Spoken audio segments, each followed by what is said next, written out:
Elden Ring Tier List Arbalest Edition. A main man Margit, which we're going to put on the too hard category because I physically couldn't fight him since I had to beat him to get the Arbalest in the first place.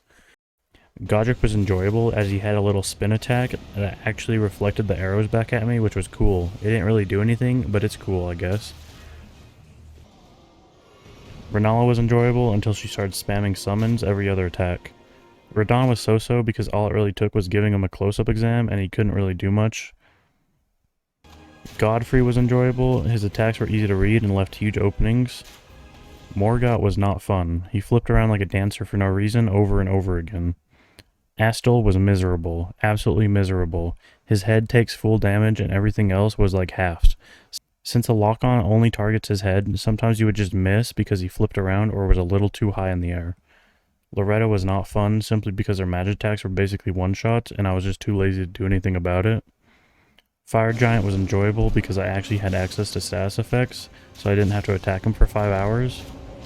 Godskin Duo was miserable. It took 5 minutes of running around the arena because the bigger one was hyper aggressive, while the skinnier one dodged everything. Dragon Lord will always be so-so because of the AFK factor that he forces upon you at scripted intervals.